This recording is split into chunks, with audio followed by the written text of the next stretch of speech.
పోతే ఆ ఊళ్ళో దేవుని మీద ఒట్టేసింది. మన వరంగల్కి వచ్చేళ్ళు ములుగు మేడారం సమ్మక్క సారమ్మ మీద ఒట్టేసిందా లేదా? రాజులు దేవుడి మీద ఒట్టేసి అబద్ధాలు ఆడితే ఏం జరుగుతుంది? ఏం జరిగింది? ములుగుల తాడువాయి దగ్గర లక్ష చెట్లు నేల కొరిగినాయి. వాస్తవమా కదా? ఆలోచించండి. రాజు తప్పు చేస్తే, రాజు దేవుని మీద ఒట్టేస్తే ఆ రాజ్యానికి మంచిది కాదు.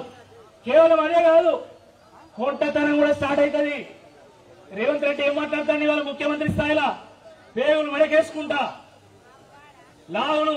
లావుల తొండలు వదులుతా, పండబెట్టి తొక్కుతా, కళ్ళు గోటీలాడతా, గిరి ముఖ్యమంత్రి. ఎందుకంటే దేవుని మీద ఒట్టేసిండు, అబద్ధాలు ఆడింది కాబట్టి కొంటతనం నాకింది.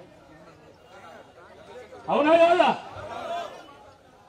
కాబట్టి కాంగ్రెస్ పార్టీ నాయకులు ఇప్పటికైనా ఆలోచించుకోవాలి. ఈరోజు రైతుల పక్షాన బీఆర్ఎస్ పార్టీ ప్రశ్నిస్తుంటే ఈరోజు వ్యక్తిగతమైనటువంటి దాడులు చేస్తున్నారు, దూషణలు దిగుతున్నారు. మొన్న హరీష్ రావు గారు వరద బాధితుల కోసం అక్కడ ఖమ్మం పోతే ఆయన కాన్వాయ్ మీద దాడి చేసింది.